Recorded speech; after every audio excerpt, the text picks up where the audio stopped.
Classroom से बाहर निकलते ही अनुभा ने अनुभव से कहा, अरे अनुभव, केमिस्ट्री मेरी समझ में नहीं आ रही है। क्या तुम मुझे कमरे पर आकर मुझे समझा सकते हो? हाँ, लेकिन छुट्टी के दिन ही आ पाऊँगा। ठीक है, तुम मेरा मोबाइल नंबर ले लो और अपना नंबर दे दो। मैं इस रविवार को तुम्हारा इंतज़ार करूँगी।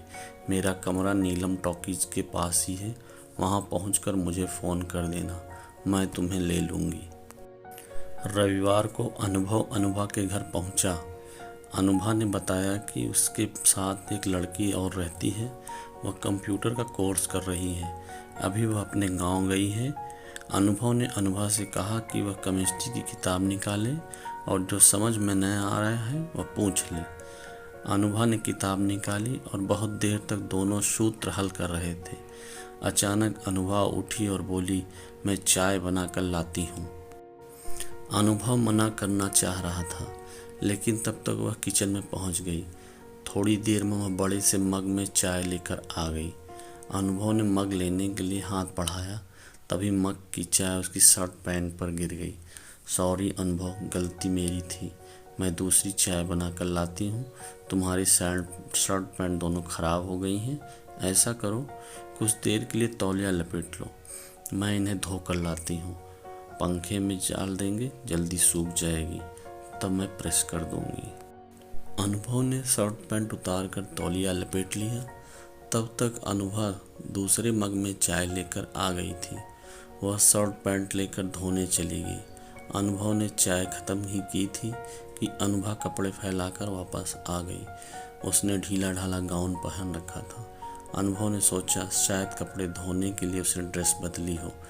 अचानक अनुभा असहज महसूस करने लगी, मानो गाउन के भीतर कोई कीड़ा घुस गया हो। अनुभा ने तुरंत अपना गाउन उतार फेंक दिया और उससे उलट पुलट कर देखने लगी। एकाएक हाथ बढ़ाकर अनुभा ने उसका तौलिया खींच लिया। अनुभव अंडरवियर में सामने खड़ा था। अनुभा उससे लिपट गई। अनुभव भी अपने आप को संभाल नहीं सका। अगले रविवार को अनुभा ने फ़ोन कर अनुभव को आने का न्योता दिया। अनुभव ने आने में भी आनाकानी की, पर अनुभा ने यह कह के पिछले रविवार की कहानी सबको बता देगी। वह आने को तैयार हो गया। अनुभव के आते ही अनुभा उसे पकड़कर चूमने लगी और फिर उस बार की तरह वही सब कुछ हुआ। अनुभा ने पहले से रखा हुआ दूध का गिलास उसे पीने को दिया। अनुभव ने एक ही घूंट में गिलास खाली कर दिया। अभी वे बातें ही कर रहे थे कि भीतर के कमरे से उसकी सहेली रमा निकलकर बाहर आ गई। रमा को देखकर अनुभव चौंक उठा। अनुभा ने कहा कि घबराने की कोई बात नहीं, वह उसकी सहेली है और उसी के साथ रहती है। रमा दोनों के बीच आकर बैठ गई। अचानक अनुभा उठकर भीतर चली गई। रमा ने अनुभव को बाहों में खींच लिया। न चाहते हुए अनुभव रमा के साथ भी वही करना पड़ा। जब अनुभव घर जाने लगा तो वह बहुत कमजोरी महसूस कर रहा था। दोनों ने उसे विदा किया। उसके बाद से अनुभव उनसे मिलने में कतराने लगा। उनके फ़ोन आते हुए काट देता। एक दिन अनुभा ने स्कूल में उसके मोबाइल फ़ोन से उतारी वीडियो क्लिपिंग दिखाई और कहा कि अगर वह आने से इनकार करेगा तो वह इसे सबको दिखा देगी। अनुभव डर गया और वह गाहे बगाहे उनके कमरे पर जाने लगा। एक दिन अनुभव के दोस्त सुरेश ने उससे कहा कि वह थका थका सा क्यों लगता है, इम्तहान में भी उसे कम नंबर मिले। अनुभव रोने लगा। उसने सुरेश को सारी बात बता दी। सुरेश के पिता पुलिस इंस्पेक्टर थे। सुरेश ने अनुभव को अपने पिता से मिलवाया। सारी बात सुनने के बाद वे बोले, तुम्हारी उम्र कितनी है? 18 साल। और उसकी इसी के लिए लगभग। क्या तुम उसका मोबाइल फ़ोन उठाकर ला सकते हो? फिर वहाँ जाना होगा। हाँ, एक बार। अब की बार जब अनुभव का फ़ोन आया तो अनुभव काफ़ी नानुकुर के बाद हूबहू उसी के जैसा मोबाइल लेकर उसके कमरे में पहुंचा। 2 घंटे समय बिताने के बाद जब वह लौटा तो उसके पास अनुभव का मोबाइल फ़ोन था। मोबाइल क्लिपिंग देखकर इंस्पेक्टर चकित रह गए। यह उनकी ज़िंदगी में अजीब तरह का केस था। उन्होंने अनुभव को एक शिकायत लिखवा कर दोनों लड़कियों को थाने बुला लिया।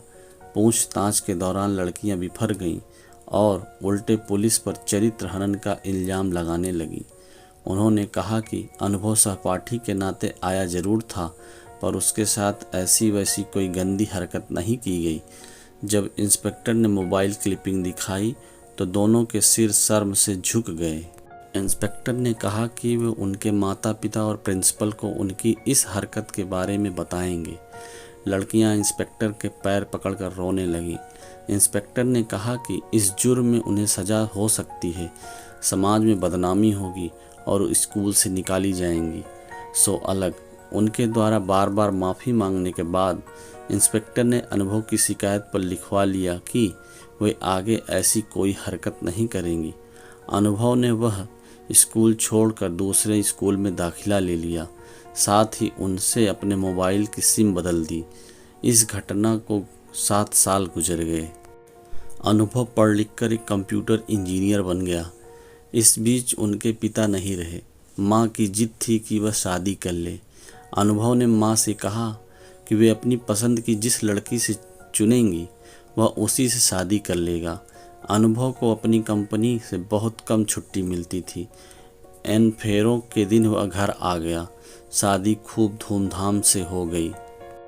सुहाग रात के दिन अनुभव ने जैसे ही दुल्हन का घूंघट उठाया वह चौंक पड़ा। पलंग पर लाजवंती सी घुटनों में सिर झुकाए अनुभव बैठी थी। तुम?